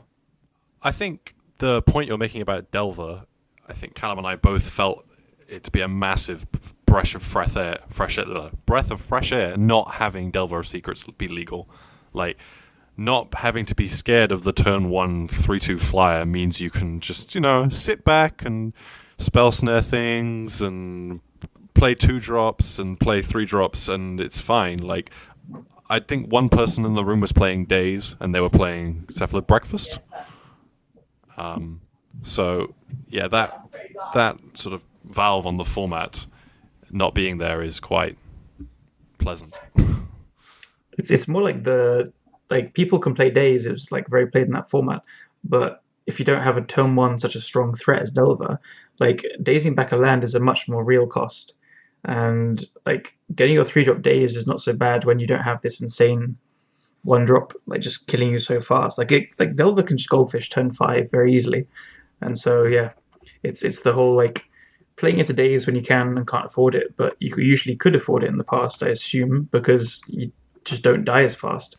So yeah. But I want to say, actually, like now, if you get basically in the past, I feel like you could actually afford to play around Days much more often, because these days when Delver is beating down on you and you often don't even have a chance. Like if you wait one more turn, you're gonna lose. So you're gonna take basically the gamble of them maybe not having Days and basically end up playing into Days these days. Whereas back then, maybe my memory doesn't serve me right, but I remember it to be much more of a thing to talk to people about, hey, how can I improve my game? And you point out a couple of scenarios where they actually should have played around Days. Whereas I feel these days, you play into Days much more often, actually. So it's an interesting perception that's somewhat different there. Yeah, I completely agree. And that was kind of my point. Like in the past, you could play around Days, but nowadays, I think it's like, I know, I'd definitely say it's more often than not correct to play into it. Because I think yeah, our friend, I think it was Pete, said this. Power22 said that like the cost, maybe it was you, Callum, but like the cost of getting wastelanded is much higher now. Like now, if you get wastelanded, your opponent hits you for 3 and they cast a spell with the Dreadhorde Arcanist, and you're basically dead. Whereas in Pre-Innistrad, if you get wastelanded, like they hit you with their 1/1 Nimble Mongoose, and then you get another go, and it's like okay, that nothing really happened. Yeah, it's just on the back of one wasteland now. As the power level of threats go up, the effectiveness of small scale interaction just like rises. So yeah, So as Francis said, it was so nice to play without Delver. Like it almost like soft unbans 2 and 3 drops. I think Delver has such a huge stranglehold. It's hard to tell, and maybe the power level of the combos decks is like so high in the format that we do need Delver now, or like some kind of police, but. I don't know. I'm really sick of the card personally, but I couldn't tell you. Yeah, I don't know. Yeah, Sensei's top and counterbalance felt pretty good against the combo players. So yeah, I also hate counterbalance. So yeah, I mean the format like it just felt like the games just do go long. Like they're super grindy. We're like we were playing some at the pub on Tuesday before our real Legacy, and Francis and Pete Power22 were playing, and it was like. Francis was playing Togless, so bug control. Pete was playing like blue-white Stoneblade, but with like Fathom Seers and Elspeths and Jaces and stuff. And they came, like we had to go to play, but they were both about to deck out. And I think Francis was going to lose because he decked. Even though they both have Academy Ruins, Pete was just kind of like ahead on actual cards that do stuff. And every single turn, they were making very relevant decisions and doing stuff. And it was an actual resource battle rather than a mana battle. So like you're saving cards for specific things rather than right. I'm going to use this because I use my mana so that they don't snowball with this thing, and yeah, it's just so much more back and forth. That was an exhausting game. I think it went on for about 45 minutes. We played one game. We sat down like well before you needed to go to the shop, and it was like, no, we're just not going to finish it. I'll concede because I think I'm dead. It was just so. We did play a game then, like in between rounds, and I had New Horizons with me, and. I played a knight on turn 3 and then forced 2 plows on turn 4 and turn 5, and then it won. So that was interesting gameplay. Yeah. But it's amazing how knight was just. I mean, Julian, I'm sure you can speak to its strengths. Like it's still insane now. I think people really do underestimate how insane knight still is. But back then, my God, it's just insane. Yeah, for sure. No fatal push or nothing like that. Abrupt decay around. Yeah, decay is a big one. Like. Yeah, that's what the only thing that kind of annoys me about this new format we're kind of trying to make is I find counterbalance and top really, really exhausting and boring. But Francis is a big proponent of it. Okay, I'm sure so Marcus this is too, where I wanna this is where I wanna cut it, because it's so interesting that you guys experienced, and basically you were creating the format and the metagame, right? Independent of what the metagame was like for people playing back then. And I by now twice heard you speak about counterbalance, and like this at this time, at least like maybe you found something and we were kind of stubborn back then and we didn't notice it. But this was like after counterbalance had already died the first time. So counterbalance like used to be a thing, and like countertop used to be a really, really big thing in 2009 and like beginning of 2010. But then it really went away with like the entire Alara block when we got like Quasari Pride Mage, and I think Crows and Grip might already have been a thing, or actually was already a thing. But then we also got Green Sun Senate, which give us another angle to play around counterbalance. So this format that you are playing back then, when we were playing it like almost 10 years ago, counterbalance was super dead. And I remember when it came back in 2012, I think you guys know Marius Hausmann. Like, I remember him calling me, and he told me about a tournament he played in where people played Miracles for the first time. And one thing he told me was, if there was one thing he would have never thought would ever come back, that would be countertop. And then it came back, and then it dominated Legacy for basically 5 years. So yeah, you're actually looking at the time period where countertop was like super dead, because what people were doing was just like mana curve wise too diverse, which I guess also goes back to there not being too much diver and generally like not too much pressure on people to really basically do something, right? It's just, to me, I only just as we are recording right now really fully realized that you guys were playing without diver, so it's a little bit hard to explain, but the lack of diver made it, if anything, even worse, because mana curves were much higher. So it's interesting that you guys see that the counterbalance was good for you. It makes complete sense that like the lack of Delver makes counterbalance worse. Days being a large percentage of the format, like kind of constricts everybody's curves into 1 and 2. And so you can build a deck around counterbalance to just dominate everybody else if that's what they're doing, if that's what their plan is. So I and people were playing Kasali Pride Mage. I was the only counterbalance player in the room. I don't know why. Nobody else seemed to find that card fun. It was very strange. Yeah. But like, and that card was a pain. So I think I was only playing 3 counterbalance in my deck, and I was focusing more on the interactions between the Pestamites in my Splinter Twin deck and the Sensei's Divining Top to like gain me card advantage, like you would do with Predict. Yeah. You can kill them, but you can also draw card. Yeah, so all your 2/1s like draw you cards with top, and then you sort of ignore all their like removal for your enchantments, and you kill them with lightning bolts and Pestamites. And if they ever like tap out, you kill them with your Splitter Twin, or you like lock them out with counterbalance after bolting their Kasali Pride Mage. So you have like a threat of 2 different combo locks, and you can also like break the board parity with your creatures, which is sort of what it's almost what the miracle spells provided, like Terminus and Entreat the Angels provided like a way of sort of breaking the board parity and then threatening to end the game. So you really pressured your opponent to play before you lock them out with counterbalance, but then you also restricted what they could play with your Terminus. So they can't tap out because you have Splinter Twin combo, but it makes it very difficult for them to play. But I tried playing like blue-white shells with counterbalance, and they were just nowhere near as good. You don't have enough mana. All of the payoffs are artifacts like Stoneforge Mystic or Thopter Sword. So I didn't find that as good. As you can tell, I probably thought about this way too much for a casual. That's fine though. That's fine. Yeah, maybe you can talk more later about your current Splinter Twin deck, Francis. I'm very curious about that. Sure, if that fits into the schedule, I guess. Yeah, we'll see. So to give you basically my take on what we experienced in the format back then, I actually don't want to make this too much about Delver, because I actually feel, with a couple of exceptions, Delver isn't really the biggest thing that makes a difference for the format. If you ask me, the biggest thing really is how... I mean, the obvious thing is Terminus is gone, right? I'm just looking at the top decks of the format back then, and most of them die horribly to Terminus or have a really rough time against it.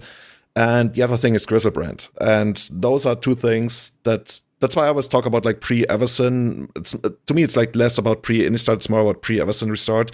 And back then, the best decks, no matter whether Delver was around or not, because like we talked about, that was really only just a 10-day window, were Green-White Maverick. Like, Green White Maverick was making a very strong case to be the tier 1 deck in the format, but we always talk about the Holy Trinity back then, which is Maverick, Esper Deathblade, and Canadian Threshold, with or without Delver. So both basically you could apply. And other than that, we also have stuff like Murfolk, and I guess people were still trying to play Sue, but Sue really very quickly died because it just like couldn't keep up with Maverick. Maverick was just like, I talked about this, right? It's too mid-rangey for Sue, but not so mid-rangey that Sue could go under it, and that's why Sue kind of went away. And it's not like anything regarding Terminus or Grizzlebrand that killed Sue. Sue was basically murdered by Maverick. But yeah, Murfolk was a really big deck. People played a lot of mid-range stuff, and what helped the format was that most combo decks outside of Storm wouldn't really have this one thing where they really killed you. I mean, or if they did, you could interact with it much more easily. Like, for example, Painter. Like, people did play Painter, and you had game against that.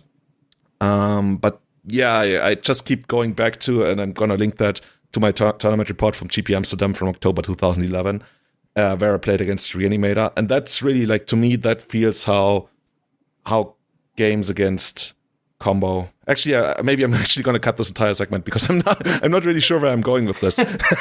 But seriously. No, I was actually... when you were finished this segment, I was going to bring up that exact part in your report, the Reanimator game. Like, I think that's just good gameplay. Like, if you do your combo, but the opponent still has some chance to kind of beat it or interact with it, like you're still going to be favored. But that's just good gameplay rather than Grizzlebrand just ending the game like 95% of the time. Yeah. It feels like back then it was somewhat closer to chess, like the proper chess, whereas now I feel we've exchanged a couple of bishops and knights for like rooks and queens. I think that's the best analogy I can make about how the format back then felt to the format compared today. Mm. Was there that much combo at the time we're kind of like aiming for just before? No. Back like, then there was some sheets here. I would say there was actually significantly less combo, and if there was, it was much easier to interact with. I mean, that just sounds fun. Like the combo was good enough to play, and like Storm was still doing well. Like it's still a thing. High Tide was a thing, but I know you could almost like put some Thopter Sword combo decks in some categories. But I don't know, it seems just way more healthy to have combo decks that are good enough. But when a combo deck is too good, it's not very fun for the format. Really. You mentioned Storm, and I think one might actually make a case for Ant and even Doomsday to be underplayed at the time, because I feel like those decks a lot of times actually didn't even fully adopt the Cowper Therapy plus Cataxia Probe thing that they got. Like, Anorak is actually messaging me about he wants to play Mario Party with me. What the fuck? They don't even have Mario Party. But anyway, so I can totally see that. Like, I think Ant especially must be way underplayed because we're still in a pre-Thalia world as well, right? Yeah, we are in a pre-Thalia world because Thalia was released in Dark Ascension, right? So this is I'm sorry. I think I'm doing a really bad job explaining this because now that you mentioned Thalia, we didn't play Thalia back then for a while, and that's exactly where I am. Like, I'm post-Innistrad, pre-Dark Ascension, and Everson Restart. But I mean, if you wanted, you could even include Thalia. That would probably like disproportionately favor Maverick, but it will also give you what's it called? The thing that everybody likes that gives you souls, lingering souls. So, and that actually gave a push to Esper Deathblade and Esper Stoneblade as well. So this is just like this area where I feel like the gameplay of Legacy in almost all of its history, because I missed the first two and a half years, but in all of the history that I experienced, this one thing was the best. And this is not like this nostalgia thing, because like the very first years I played Legacy, it was good, but like this period of like half a year was the best. And I keep going back to it and re-exploring it and like looking at our deck lists. And it's just the best gameplay I've ever seen. And I am glad that you guys went back there and played a very similar format and had similar experiences.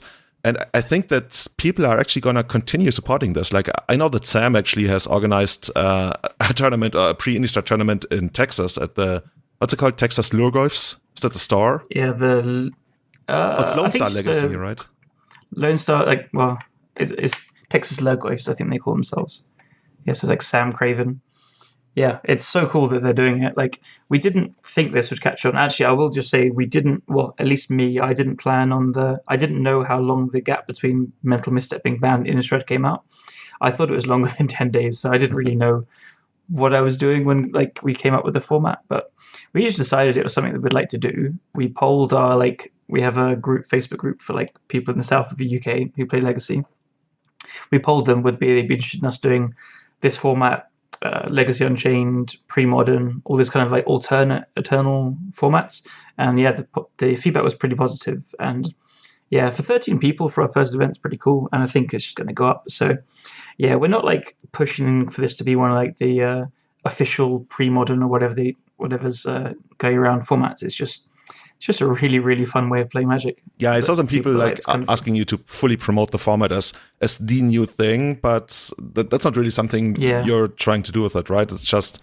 No, not at all. It's like someone said about the ban list, we should have like an official thing, but like this is really for fun. Like if your playgroup wants to unban or ban something, go for it. Like we're going to unban, I think, probably Dragon, Black Vice, and Land Tax for the next events, because they don't seem that good. And this should be interesting. Like it's just fun to play with stuff that was and wasn't legal back then as well, and exploring it. Like this 10-day gap format 10-day gap format before. So yeah, it's I mean, maybe as we were talking before, you said that counterbalance top like wasn't a thing then. But do you think mental misstep being illegal to counter top had a huge part in that? Maybe. No, I wouldn't say so, because like it was really dead, super dead before mental misstep was even printed. Like you would sometimes see it, like sometimes in the sideboard of Canadian Threshold, and they would only set it up basically with cantrips, and that was to combat High Tide, because High Tide with Candelabras was like a big deck kinda during the mental misstep area. A lot of people, right after the mental misstep area, that was. And yeah, it's just like what mental misstep did is it slowed down the entire format. Usually we said by a turn.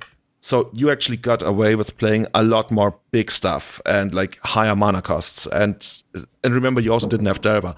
So trying to make your counterbalance work was incredibly rough. On top of the format also having access to like a lot of Quasali Pride matches you saw running around. And also Crows and Grip, because we didn't have Abrupt Decay yet. So Crows and Grip was actually played quite a lot in sideboards. So yeah, counterbalance was really dead back then.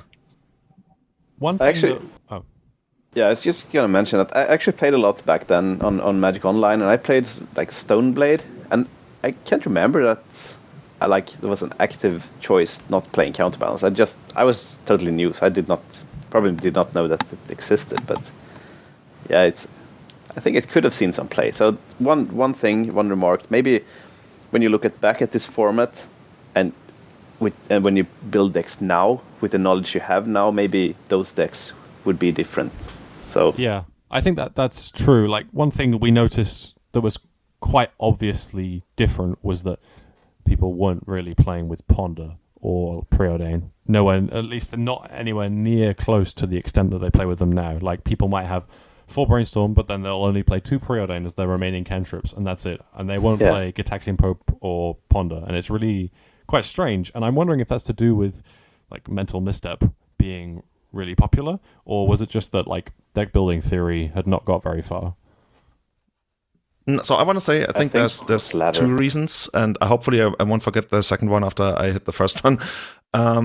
So with regards to Probe, I think it really hadn't caught on yet. I think Probe took quite a while to fully catch on, to understand how good it was to have this extra information and also like work it in combo decks. But yeah, I definitely agree on Probe that was way underplayed in all kinds of decks actually. And with regards to Ponder and Preordain, like Preordain wasn't even that much of a card that people talked about. Like I think it was played in some combo decks, but even in like tempo decks, I think Ponder was played. But to give you an example of what the discussion back then was like, so when Miracles became a thing, and I guess you guys might remember this, the very biggest discussion in the early month of Miracles, or even half year or a year, was whether to play Ponder in the first place or not. And we all know eventually the Ponder fraction won out, and like the Venza fraction became like the followers of the false prophet or whatever they called it. But there was a lot of talk of whether a deck like Miracles wants Ponder, which if you look at it from today's perspective, that's just like crazy, right? Like, of course Miracles wants Ponder. It's like a card that was almost made for Miracles. But back then it wasn't as appreciated as it is now. Yeah, I think that has to do with spells you also put in your deck. So if you play Ponder, maybe you cannot play this 4-drop that you ponder into turn 4. But now you just push the mana down the curve, so Ponder makes more sense. Oh, that's an interesting point. So you're basically saying you were actually playing more quote-unquote actual cards in your deck as compared to cantrips because you just needed the space. Whereas Ponder is the kind of card you play if you really want to hit your third land drop because you're being put under a lot of pressure from tempo decks. Yeah, but basically, instead of playing 4 Ponder and 1 Venser, you played 3 Venser and a land and just hope to get there. Yeah, I can see that. I think some of the Xerx 3, it didn't quite make sense for that format because you are trading cards and you need to have real cards to trade. You didn't have that many, complete trumps. So, I don't know, as busted as Ponder is back in this day, my first thoughts were oh my god, people didn't play Ponder anywhere near enough. And you're probably right about Probe being underplayed, but I don't know, you can't play Top and Ponder and Brainstorm and Preordain as well. There is... Marcus is going to unmute himself here and disagree, but there is such thing as too much air, and especially in this format, if you spin wheels too much, people were just playing Goyfs on turn 2. You do die to them. So I don't know. Yeah, I wonder. I think they probably were underplayed, but not by a significant amount. I wonder if Channel Fireball was onto something back then, because I very much remember that, especially LSB and a couple of other guys, there was one Legacy GP, I think in the US, where they all played Reanimator. So basically at the point where Mental Misstep was already banned, and they played Blue-Black Reanimator, and that deck was really I want to say it was actually the premier combo deck of the format back then. And that deck, I couldn't actually find the deck list because it's so hard if you go to Google and you Google for Channel Fireball Reanimator, you find infinite things.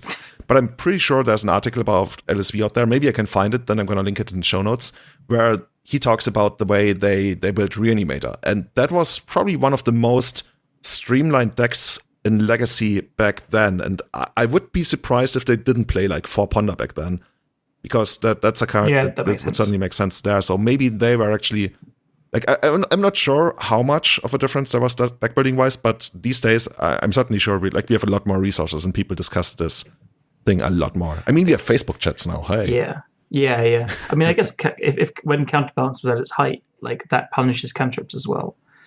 I mean, maybe it's not a reason to actually not play Ponder. It's a reason to play Ponder with Counterbalance, if anything. But I don't know, it's just another maybe reason. Mm-hmm. So yeah, that's I guess that's the format. I was just looking at the results of GP Amsterdam 2011, which, like we said, it includes Delver. But if you ask me, it actually doesn't make that big of a difference with regards to what the metagame actually looked like. Or maybe we are wrong about this. I don't know. And there's just so many amazing players and so many names that I got to meet later on. And I even noticed that Thomas Schmar was playing back then, 9 years ago. He must have been 10 or 11, or maybe 12. Wow. And it's so funny because it actually doesn't show his deck list. He got 24th place and everybody has their deck list shown in the top 32, but he doesn't. So maybe he was actually already playing Checkpile back then and nobody knows. Wild guess. He had one of each duel in his deck. That's called Legacy Tron. When you have every single duel. Yes. Yeah. I'm looking at these Amsterdam deck lists as well. The first place list from Pierre Sommen is just beautiful. I don't know, I love it. Oh, that was Band Aggro, right? Or Band Midrange, rather. Band Stoneblade. Band Stoneblade, yeah. Yeah. I remember watching lovely. that. That was really cool. There was another list. Knights, clicks. Okay, you keep going. First was Band Stoneblade. Actually, every single card in this list is played today in Legacy. So he was kind of ahead of his time. So you have Jaces, Knights, Cliques, Snapcaster, Stoneforgers, Threats. You have Noble Hierarchs as Acceleration. He has 2 Ponder, which is almost the same as in a lot of Stoneblade's list run. 2 if they have Hierarchs. This is just every card is played today. Second is Rug Delver with Mongoose, Goyf, Delver. This has 4 Ponders, 4 Spell Snares.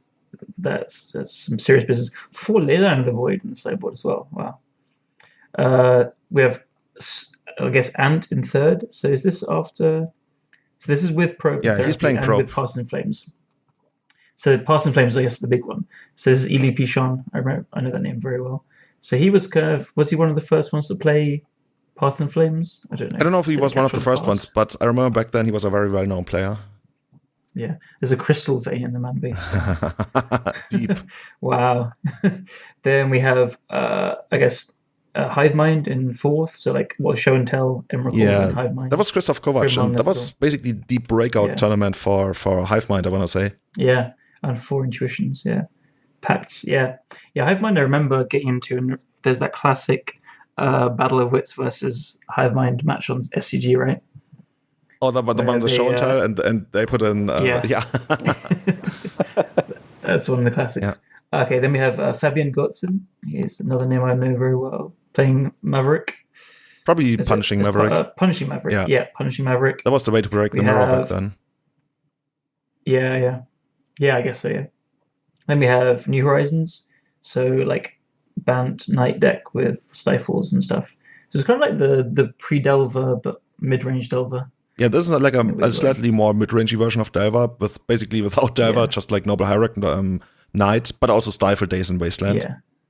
Yeah. I guess I think it was Francis. Did you make a pretty good point on Tuesday where we were saying, or maybe it's Pete said that like almost every single deck just had fetch lands. There wasn't these Ancient Tomb decks. Like Stifle was just a good card. It didn't matter if you were trying to be a tempo deck or not. Like just every single deck had Stifle targets. So.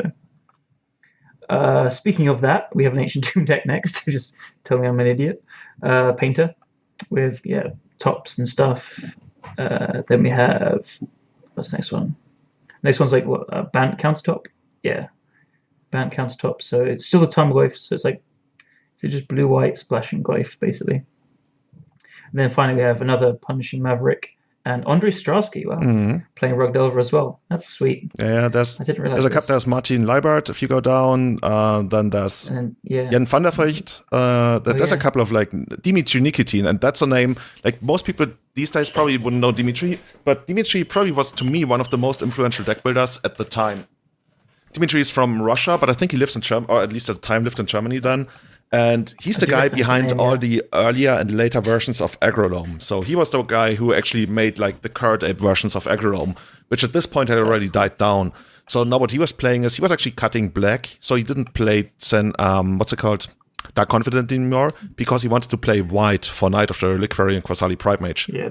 And this one's just Naya, isn't it? Yeah. Yeah, and that's the list that you see here. And he already played that at GP Madrid in 2010. I actually have a video of him on my YouTube. If you Google Dimitri Nikitin on my YouTube, playing on day 2. And that guy is like, this guy is one of the scariest guys I've ever met in Magic. I've never played against him, but seeing him play, like, I mean, this is just anecdotal evidence. But I saw him play on day 2, and he mulliganed down to 6 against Marius on Dreadnought. On Dreadstill, and then on a mulligan to 6, Dimitri plays turn 1 Knight, turn 2 Knight. It's like, whoa. And Marius even gets like the turn 2 Dreadnought, and it doesn't even matter because the Knights are just too big. And that's Dimitri Nikitin for you. And he's like incredibly influential when it comes to this like non-blue deck building. It's just so happy to see him there. And then I'm check that out more. But there's also like Cyril Jan van der Vecht, he's streams, right? Yeah, Jan was, I want to say, the very first Legacy streamer, even like probably close to the very first Magic streamer. I think there was one in the US, whom I didn't watch that much because of time zones. But Jan and Mark Koenig Barra are the 2 inspirations why I started streaming. And Jan has been a champion of Sneak Show for many years. Diesel and Gay Jesus of Nazareth, was it? Mark's thing? Sorry? Yeah. It was a Gay Jesus of Nazareth. Oh yeah, that was Mark's initial nickname, Gay Jesus of Nazareth. Yeah. And he was reported by a friend of mine many times until he had to change his nickname. But then they got to meet later on and they reconciled, I guess. So happy anyway, end. sorry, I interrupted. So we have Cyril Tiroy. He's pretty known in French. Yeah, right? he was influential in making like a Curd Ape deck. And he actually has Curd Ape here. He has Curd Ape here. He put Curd Ape into the Diver decks. And he also played that later on during the Miracles days even. I played against him in the side event even, I remember that. So yeah, there's a lot of amazing decks. And then there's Tomasz Mar. There's Gregor Kowalski in 25th place. Oh yeah, wow. Yeah. Omar Rona was also like a pretty big name at the time, I think. Christoph Alzheimer is known as one of the best Storm players of all times. I think he also made top 8 in Lille 2015, playing for Kalalome.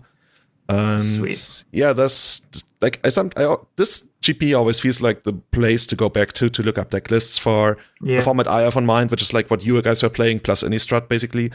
And yeah, there's also Johan Sturs here. We know Johan. He still plays Miracles. He still plays Blue-White Miracles every single time, forever. What did he play here, back then? Here it's Rug, Control. Wow, Chaos Warp. Yeah, it's just Rug with Jace, Glyphs, Snapcasters, Grim Lovemancer, Cliques. Okay, Chaos Warp was the one. Ponder, I saw a couple of Spanish guys play that in Delva at the time. He's playing it in a more mid-rangey deck, I see. He's playing Preordain, you mentioned that. Yeah. But so no Ponder. But yeah, 2 Preordain. Interesting stuff. Yeah, wow, I love just looking at these decks. I'm just smiling as I'm scrolling through it, just looking at it, this is so cool. Yeah. So I remember that event, actually. So I got all nostalgic when I heard the names on the deck lists. And you guys notice something else? Something I've been pointing out a lot when people talk to me about the current metagame and how... Oh, by the way... Okay, that... Anyway, sorry, I'm going to cut that part out. Just saw that Marcus said he wanted to say something. You have an anecdote from the format?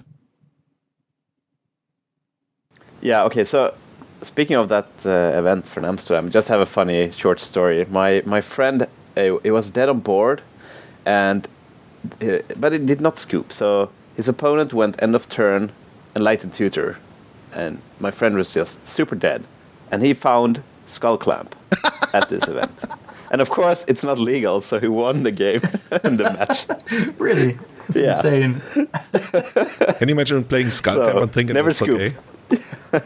Well, this was round 4, so it's just so amazing how he got there. That's insane. Never scoop, because you might have just your opponent have illegal cards. Yeah. Crazy. Awesome. Something I want to point out that really sticks out, I think, would stick out to most people who never played back then compared to the current metagame. Do you know which card is entirely absent from the top 32? And if I look at the metagame, mostly at all. I would guess Chalice of the Void, maybe? Yeah, exactly. Chalice of the Void. I'm just looking it up right now. Yeah, and there's no Chalice of the Void, not even in the Mox Diamond decks. That's why it's so beautiful. Oh my god. Yeah, that's why they're not playing Ponder. So they were next leveling us 2020. Yeah. If nobody's playing Ponder, why are you playing Chalice? I really just want to point that out because these days people always talk about how big of a factor Chalice is, and it actually took me some time to fully internalize that Chalice is a prime strategy in Legacy. You have Delva, you have I don't know, I want to call it what are the pillars of the format, right? Dark Ritual and Delva and what have you. And I would say these days Chalice certainly is a pillar of the format as well. And back then, and for many years before, and I want to say even afterwards, until Miracles became a thing, Chalice really was just this thing that people did because they wanted to play, I don't know, Dragon Stompy or Angel Stompy or Sea Stompy, and it's just a card that's slotted in back then. And there's a chance that we were doing it all wrong back then. Like you mentioned, how deck building might have been different back then. I don't know. Maybe. I really don't know. But I think Chalice wasn't nearly as good back then. People are more about having fun back then, I guess. Chalice is a spiky card. No one enjoys looking the. I wouldn't say that. I think Chalice is it can be a spiky card if the deck is good, but I think Chalice and Stompy decks in general are a ton of fun if you don't play a lot.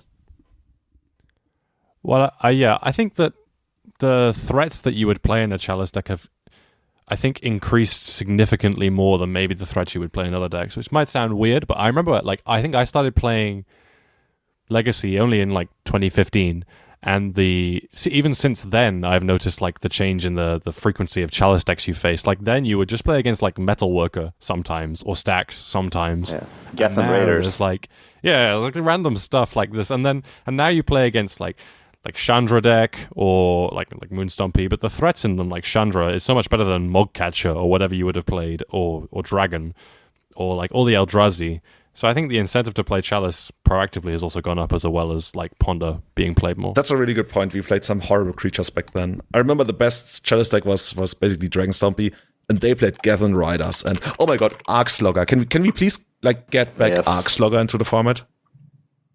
I will just say very quickly, I think it's going to sound weird when I first say it, but like I think Delver has a huge effect on why Chalice is good. Like I know Chalice counters Delver, but Delver, like as we mentioned earlier, restricts like the mana curves people are almost allowed to have in the format, where 3-drops are almost a liability. Or like, well, people play 3-drops, but 4-drops especially are like, there's this thing people say, if it's not winning the game, you shouldn't play a 4-drop or something. So the speed of Delver and like the punishingness of Wasteland and Daze in those decks means like the curves just have to come down to compete with it. You have to play 1-drop removal. You can't be playing like 3 mana removal spells on Delvers. It just doesn't work. So because the format is trying to be as fast and lean as possible, Chalice really just picks up on that and like punishes it even further. So I think if like we see it in this Pre-Innistrad Legacy event, without Delver, you can play around Days, as we were saying, and you can have your threats higher up on the curve. And if your threats are higher up on the curve, then that just beats Chalice as well. So I think it's like a mix of these multiple things that makes it worse back then, and it's better now because of Delver. I think that's a really good point. Good point. Regards to Chalice, that people played those higher mana curves, and at the same time also, I mean, we get to. I think Eldrazi is the prime example, right, of a good Chalice deck as opposed to the C Stompy deck or whatever we had back then. Like people were even trying to play some weird chins or something. It's not like that they played Mahamudi Chin or whatever it's called, but yeah, we had some bad cards back then in Chalice decks. Are you saying that Reality Smash is better than Sea Drake? Slightly. Just a bit. Callum was telling me about people playing fair Pestamites in their mono blue Stompy. Oh yeah, that was a thing. That was very much a thing. Just like straight up Pestamite, just so you could like tap a land, get a little bit of an advantage, or even tap down a creature to win the damage race with your 2/1 flyer. That was like if you played that deck, that was a thing. Yes, you could also do something like untap your what's it called, Ancient Tomb, so you could get like in a way it only was like that's a 2-mana 2/1 flyer. Yeah. Wow. Hey. Yeah, and you had the Painter Servant and Lavan Cephalid Empress, or maybe that was later. Oh yeah. Yeah, that was similar to that time, right? So people would do that to, well, Lavan first of all was a card to lock out Merfolk, but then if you played in Paint, of course, you could entirely lock out all the creature decks. But yeah, something I feel awkward talking a little bit about this because I've been very vocal about how much I dislike Griselbrand and Terminus, and I think those two cards actually had the biggest say in changing this format that you see here in the top 32 deck lists at Amsterdam and whatever came afterwards, because a lot of the stuff that you see here, it's really not very good if you're up against Terminus, and that's what to me killed a lot of these decks. And that's like, it's not that big of a thing right now because we don't have top anymore, and I think playing against Terminus is okay right now, but a lot of the stuff you see here still wouldn't work for basically two biggest reasons, being Griselbrand and Terminus. You linked a sheet of the metagame in around 2011, and the top decks in order are Maverick, Merfolk, Zoo, and then like Thresh, Canadian Thresh, and then it goes into some combo. But like, yeah, as you said, the first 4 top decks are just creature, flood the boards. Yeah. Oh yeah, that was from Wino 6 in 2011. It's not the entire metagame. It's basically what people played at that tournament, but I think it had a lot of players. It had like a couple hundred at least. That tournament was like really big. It's pretty good still. It paints a nice picture. Yeah. I mean, also the reason we didn't make this format either because we were like totally sick of just Griselbrand and Terminus. Kind of missed the old like play patterns, I guess. Like we were like intuitioning for AKs and stuff. Just like everything felt more fair and slowed down, and you could actually make more decisions in games and stuff. I guess that's the format we are in now. It's hard to describe. Less snowbally things, like you said earlier. Okay. Yeah. Like you're not punished when you're like a turn behind on your curve as much. So. Oh, okay. Yeah. But I don't want to end with, well, it used to be so good back then and now it sucks. I mean, that's not what we're saying, but what do you guys enjoy about the current format right Legacy now? I think there's a lot. I think the Legacy as a format has kind of moved away slightly from actual player skill in game, and I think a huge part of the skill of the format is the same thing in Modern, I believe, is like deck choice, tuning deck lists, and then like carrying out your plans in the game is a huge part of it still. So in the past, you could probably do well at a tournament with not the best deck, but you could definitely outplay people. You're trading resources, you're using the counter spells at the right time or removal at the right time. But now you're really getting rewarded for choosing the right deck at the right time and having the right sideboard cards is a big thing. Like it does sound like a lot of the actual critiques people have made about Modern in the past, but for a player like me, I think I can play a lot of different decks. Okay, so I don't mind it too much, but I can see some of the older Legacy players getting a bit tired of if they stick with their one deck and it kind of falls in and out of the meta and like gets better sometimes, and it can have some rough patches for some people. But I don't know. I think deck choice is a really interesting part of being a good Magic player. So I enjoy it, but I can see how it cannot be for other people. Francis, what's something you like about Legacy right now? What do I like about Legacy now? At the moment, I'm playing. Well, yeah, last month I was playing like Rug Splinter Twin, so abusing Oko. And then this month I'm playing like an Ox of Argonis Phoenix deck. I don't think I'm doing the same thing. I'm not like I'm trying to. I have like a reasoning behind these decks why I'm playing them. I think that beating Breach, you can't control Breach. They will answer your permanents, and you have to kill them at some point. So having some sort of like combo or quick clock is very important if you're going to play a inverted commas fair blue deck. And I guess I'm enjoying like playing with the new cards, but there was definitely a point in time where I cared a lot about playing the best deck all the time, and I suppose I find it difficult to want to switch decks so often in the same way that Callum is suggesting. So I find more fun in choosing alternative strategies and thinking about how to beat stuff. So I guess what you're saying is you enjoy that people spend, or it at least seems to you that people spend more time working out the kinks of certain specific decks instead of just playing something that works for them. And yeah, I can see that, right? Yeah. I didn't enjoy the format when everyone was playing Grixis Delver for 2 years. Like, that was not fun. I did not like that at all. So I prefer this to that. But yeah. Marcus, what do you enjoy the most right now, in general? Oh, I really enjoy this Breach deck. It's just, I want to pass the turn, I want to draw cards, counter spells, and then kill them at the last possible moment with a non-deterministic kill. That's what I do. And tapping islands, as Callum is suggesting. And it just so happens to be that that play pattern is very good with the best deck of the format right now, so I enjoy that. On the other hand, I think I'm a brewer nowadays, so when something is solved, it becomes kind of boring. So then I jump to something else. But I was thinking about something you said earlier with the chalice, that we did not use it back then in 2012, and I'm thinking now maybe. So one deck building constraint is that if you play Chalice of the Void, you don't play Ponder and Brainstorm, right? That's how we build decks these days. But now Chalice on Zero is so good, so maybe you can build a deck with the Cantrip Cartel and the Chalice on Zero. So just something throwing out there to beat the Breach deck. That's interesting. I would think you would play something like Nilrod, but of course that's already quite the mana investment, and then you maybe can't fight back against their Force of Will. And if you don't play it on the second turn, you might just get comboed out. So I can see that. That's how things start, right? You get some kind of idea what you want to accomplish, and then you go to work on that, and eventually you get Breach, and everybody dies.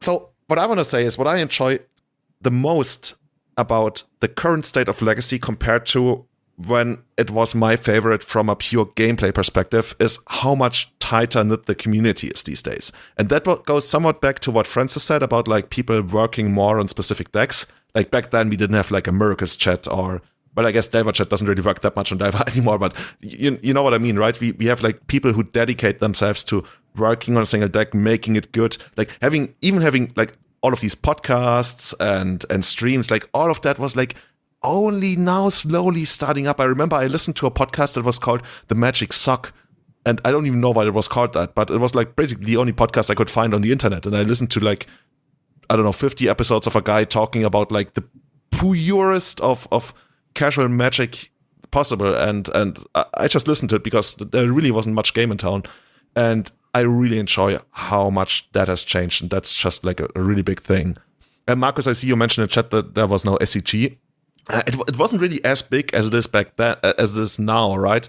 I do remember back then, even in 2009, I would travel to tournaments for 3 hours on Saturdays, and then travel back. And in the evening, I would watch SCG, and I think it was streamed by Gigi's Live or something with like Richard Miller or something. Yeah, it was Gigi Live. Yeah. Those were great. The Legacy Sundays as well. Like I would actually just not go to. I would leave parties early on Saturdays so I can be up to watch. I love the dedication. To watch the Legacy Sundays. It was something to be excited about every week. Like you have your Sunday plan to watch SCG Legacy every single Sunday. It was wonderful. I still go back and watch some of the replays sometimes.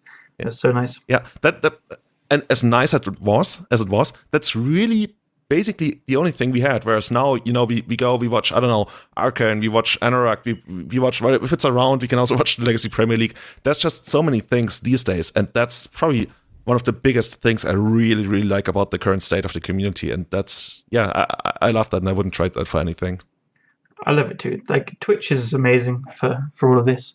Like as we mentioned earlier, Mark and Jan were some of the first like streamers. There was also another guy from Holland. Matthias. Matthias. Matthias. Yes, exactly. Yeah. So they were some of the first, really, and then it's gotten better. Now there's so many Legacy streamers, and it's amazing. Like I couldn't go onto Twitch, and there's 3 or 4 of them at once, and they're all amazing. So yeah, I completely agree. I love the community. I want to just give a shout out to Delver Chat because they've got a bit of a bad rep, but they're a great crew. It's a lot of nonsense. Anyway. And speaking of the community, we are also getting a lot of support from the community, be it through support on Twitter. Sorry, I gotta reword that. Speaking of the community, we actually also get a lot of support from the community, be it through Patreon support, be it through reviews that you guys have written on iTunes. Like, I really love that a lot of you guys actually have taken to iTunes to write reviews while I was basically busy selling Kenya. So that's a great thing. Also, people like, when I go to tournaments, they come to me, they're like, oh my God, this podcast that you're doing, that's just so amazing. And we give them out stickers and everything. So thanks a lot for that. Thanks for being patient for this episode. And if you want to support us, there's, like I mentioned, so many ways. You can support us on Patreon, for example. So you head to patreon.com/everydayeternal and become a new Patreon, just like Sophie Yanov. I'm so sorry, I don't know how to pronounce your name, but I do know that you draw amazing comics. So if you want to see comics by Sophie, check that out. I'm going to link that in the show notes. And yeah, that's one way. Something that really helps us out a lot is also if you write reviews on iTunes. I didn't really believe this when I listened to other podcasts, but I notice it. And when people write reviews, we actually do get more listeners over time. So that's just an amazing way to discover the podcast. And other than that, really just spread the word. Follow us at Eternal MTG, which is our podcast. You can also join our Discord if you support us on Patreon. And yeah, also shout outs, by the way, to our colleagues at Eternal Glory. They just relaunched their podcast with Brian as the original host, but also Phil and Brian Cowper. So check them out. They have a new episode on Breach as well. That I mentioned it's Breach. I listened to it today, and they're great. They're really good chemistry. Yeah. Loved it. Was this how you got all that insight into the sweet plays that you can make with Breach? I haven't listened to it yet. Yeah, I didn't actually play on Sunday at all. I just I'm pretending. You're actually pretending to be a guy called Whitefaces on MTGO, and since nobody has ever claimed to be him, you just get away with that. Yeah. I mean, I was actually double queuing, so I played myself in the finals. Humble brag. Imagine if somebody actually did that. So yeah, I want to also give shoutouts to our highest tier Patreons on the Eternal Witness tier, which is Matt Nams, Valerio, James Slack, and of course on our Grizzlebrand tier, Bajubat, Scott Monroe, Kurush, Alistair, and Jeremy Gates. Thank you so much. You guys really, really play a big role in allowing us to produce this. And also thanks a lot to you, Marcus, Francis, Callum, for coming on the show tonight. Where can people find you online? Not offline. Actually, offline as well if you want to share that. But where can people find you online? You can find me offline at the local pub. I like going to drink beer. Of course. And but online, I think it's at Whitefaces MTG on Twitch, Twitch things. Yeah, I'm mostly there. I don't really do very much work at work, so I'm usually online on Twitter and Facebook and stuff. Yeah, Whitefaces MTG, that's the one. Hashtag not sponsored by your actual work. Yeah, and you can find me at Truckis123 at Twitter, and my Modo handle is I would like to respond, and I will respond if you text me. That sounds pretty desperate. Yeah. Everybody, please send a Twitter message to Truckis123. That's going to be the best, like, OkCupid or whatever dating apps there are. I would like to respond. Oh, God. Hi, my name is Marcus, and if you send me a message, I will respond. Yeah, you can find me on Twitter at Francis Cooper, Cowper.